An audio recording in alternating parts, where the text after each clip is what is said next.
أعوذ بالله من الشيطان الرجيم. بسم الله الرحمن الرحيم. اقرأ باسم ربك الذي خلق خلق الإنسان من علق اقرأ وربك الأكرم. صدق يا رب العالمين. وقال النبي صلى الله عليه وسلم خيركم من تعلم القرآن وعلمه أو كما قال عليه الصلاة والسلام. اللہ کا احسان ہے، اللہ کا فضل ہے کہ اللہ رب العزت نے اس کام کے لیے ہم سب کو قبول فرمایا کہ جو کام اللہ رب العزت کو محبوب ہے اور جو کام آپ صلی اللہ علیہ وسلم کی آنکھوں کی ٹھنڈک ہے. اور اس اجتماع کے اندر آنے کے لیے آپ تمام ماؤں بہنوں کا ہم تہہ دل سے شکر ادا کرتے کہ ہمیں امید نہیں تھی کہ ایسی محنت کے بعد میں بھی، حالانکہ ہم نے کوئی محنت نہیں کی، اس کا نتیجہ بھی الحمدللہ بہت اچھا آیا. اور سب سے زیادہ شکر گزار ہم اپنے مدرسے کی جو ہماری بچیاں ہیں، طالبہ ہیں، ہم ان کے شکر گزار اور زیادہ ہیں کہ انہوں نے گھر گھر جا کر، در در جا کر کنجیاں بجا بجا کر ایک ایک کو یہ بات سمجھائی کہ دیکھو ہمیں اور تمہیں دین کی مجلس کے لیے جمع ہونا ہے. تو یہاں پر جو ہماری یہ مجلس کا جو مقصد ہے وہ انشاءاللہ آپ کے سامنے مولانا محسن صاحب اس کو واضح کریں گے، وہ بات آپ کے سامنے آئے گی یہ سارا کام کیوں ہوا. ہم سب تو اللہ کا شکر ادا کریں اس بات پر کہ اللہ رب العزت نے ہم سے دین کا کچھ کام لے لیا. اب یہ کام جو ابھی آپ کے سامنے ہو رہا ہے اس کی ضرورت کیوں پیش آئی، اس بات کو سمجھیں. اس بات کی ضرورت ہمیں اس بنا پر سمجھ میں آئی کہ جب ہم نظر ڈالتے ہیں اپنے پورے معاشرے کے اوپر، وہ مستورات سے متعلق ہو یعنی عورتوں سے متعلق ہو یا مردوں سے متعلق ہو، تو مردوں سے متعلق ہمیں کہیں نہ کہیں کسی نہ کسی کونے تک ایک راستہ نظر آتا ہے کہ ان کے درمیان میں ہمیں دین کا کام کیسے کرنا ہے. اور الحمدللہ ان کے لیے تمام وسائل اور تمام راستے کھلے ہوئے. لیکن جو ہماری ماں بہنیں ہیں ان کے لیے راستے اکثر و بیشتر، سارے تو نہیں کہے جا سکتے لیکن اکثر راستے ان کے لیے بند ہیں. ہوتا یہ ہے کہ ہماری جو بہنیں ہیں وہ شروعات میں کسی مسجد میں، کسی مکتب میں یا کسی کے گھر میں جا کے قرآن شریف وغیرہ تو پڑھ لیتی ہیں، لیکن جو آگے کی ان کی جو لائن ہوتی ہے، آگے ان کو حفظ کرنا ہے یا عالمیت کا کورس کرنا ہے، تو اس کے لیے ان کے پاس انتظامات نہیں ہیں. نہ ہمارے شہر کے اندر ایسے وسائل ہیں، نہ ہمارے آس پاس اطراف میں ایسے وسائل ہیں. تو ہم لوگوں کی کوشش و فکر یہی ہے کہ ہم شہر میں جگہ جگہ ہر محلے کے اندر ایک ایسا کام شروع کریں کہ جہاں پر ہماری مائیں اور بہنیں وہاں پر جمع ہو کر اپنے ضرورت کے دین کو حاصل کر لیں. کیونکہ ہم نے ایک چیز آزمائی کہ جتنے بھی ہمارے مرد ہیں، بھائی ہیں، تو ان کو کسی نہ کسی حد تک نماز کے بارے میں پتہ ہے، دین کی موٹی موٹی اہم باتیں انہیں پتہ ہے. اور اگر دین کی باتیں اگر کسی کو نہیں پتہ تو وہ ہماری گھر کی مستورات ہیں، مائیں بہنیں. اب ہوتا یہ ہے کہ مستورات کے اندر کام کرنے کے لیے، عورتوں کے اندر کام کرنے کے لیے ہم لوگ نہیں کر سکتے جو کام آپ لوگ کر سکتے ہیں.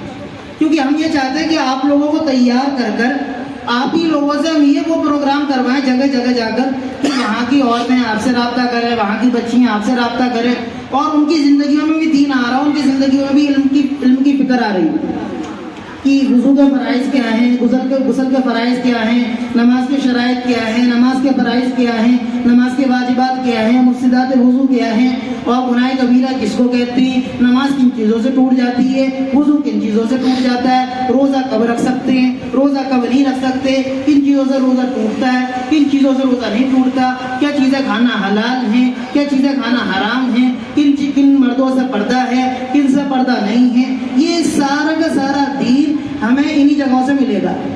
تو ہم یہ چاہتے ہیں کہ یہ جگہ جگہ یہی چیزیں قائم ہو جائیں چھوٹی چھوٹی، اور ان جگہوں پر استعمال ہم آپ کو کریں.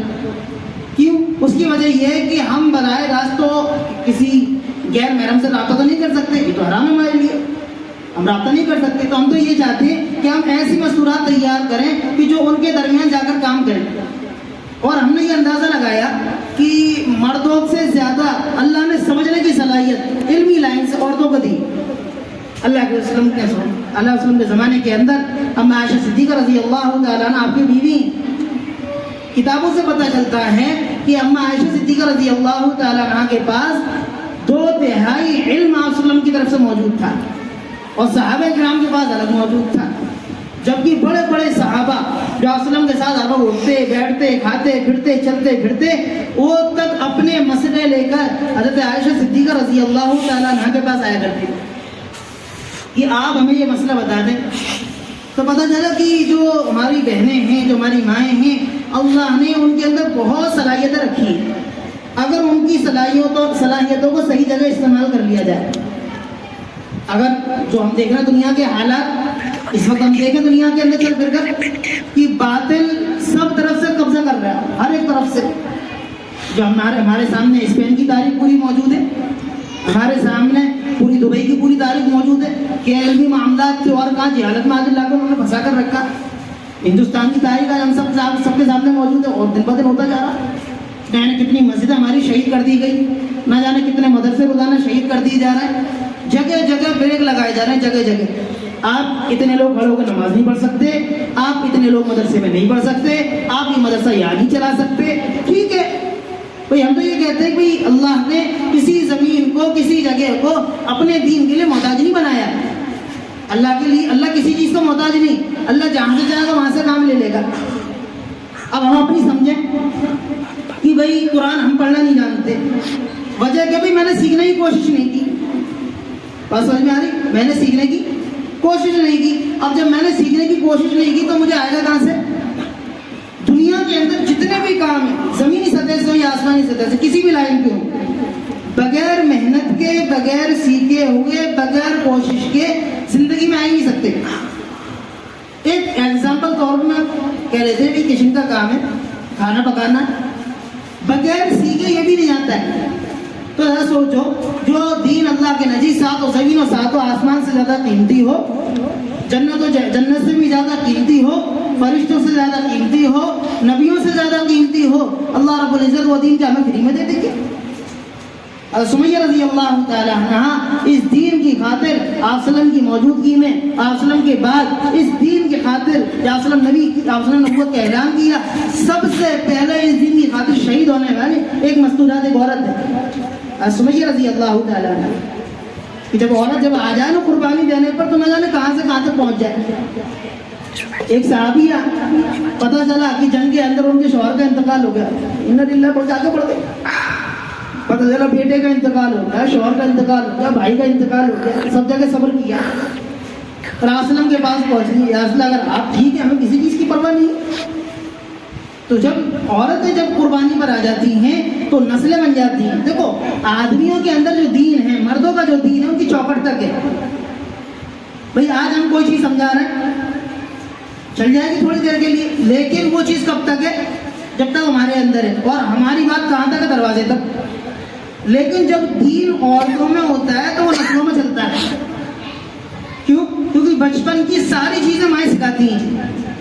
ہم لوگ چھوٹے تھے، ہماری والدہ نے ہمیں بہت ساری چیزیں سکھائی، ان کا احسان ہے، زندگی پر ادا نہیں کر سکتے. جب ہم چھوٹے تھے تو ہماری والدہ نے وہ ساری چیزیں ہمیں سکھائیں، وہ جتنا وہ جانتی تھی. اگر انہیں پہلا کلمہ آتا تو انہوں نے پہلا کلمہ سکھایا ہمیں.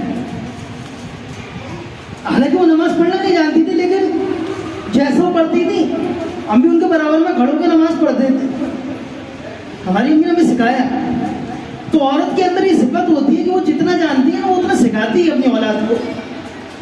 اور ایک امی نالائق ہے کہ امی ناکارہ کہ وہ محنت اب نہیں کر پا رہے، وہ حق ادا نہیں کر پا رہے جو انہوں نے کیا ہمارے ساتھ. اللہ کسی کا محتاج نہیں ہے، اللہ جس سے چاہے وہ اس سے کام نہیں لے گا. آج کل ہم لوگ آگرہ گئے، رات میں آگرہ پہنچے صبح، تو ایک کارگزاری آئی نظام الدین مرکز کی. تو کچھ عورتیں ہمارے یہاں کی بھی گئی تھی، ایک مہینہ مرکز کے اندر رہی. تو مرکز کے اندر کی بات بتا رہے ہیں کہ ایک جماعت آئی عورتوں کی جو سننے سے اور دیکھنے سے معذور تھی، دونوں، جو نہ سن سکتی تھی نہ دیکھ سکتی، اور جماعت میں چل رہی تھی. اور اس سے بڑی تعجب کی بات یہ کہ انہوں نے جتنی بھی باتیں کی وہ ساری کی ساری اپنے اشاروں میں، اپنے اشاروں میں حدیثیں بیان کی. قرآن کو بیان کر رہی ہیں، قرآن پڑھ رہی ہیں اشاروں میں، حدیث پڑھ رہی ہیں اشاروں میں، اور اس کے ترجمے کر رہی ہیں اشاروں میں. تو پتہ چلا کہ اللہ ہمارا محتاج نہیں ہے، اللہ جس سے جائیں گے اس سے کام لے لیں گے. ہم تو محتاج بن کر اللہ سے دعائیں مانگ کر اللہ دیں گے، اللہ تو ہم سے کام لے لے، ہم تو بڑے ناکارہ ہیں. ہم کوششیں کرتے ہیں اللہ عمل کرنے کی، لیکن کیا کریں، نفس ساتھ میں لگا ہوا ہے، گھر کے تقاضے بہت ہیں، دین سیکھا نہیں ہے، اس میں اللہ عمل نہیں ہو پاتا، اللہ معاف کرے۔ لیکن اب ارادہ یہ کر لیں کہ اب انشاءاللہ اب عمل کریں گے۔ اب ہم نے یہ پروگرام آپ نے یہاں کیوں رکھا، اس کے بارے میں انشاءاللہ مولانا محسن صاحب انشاءاللہ اس کے بارے میں بتائیں گے، اور انشاءاللہ اس کی بات دعا ہو جائے گی۔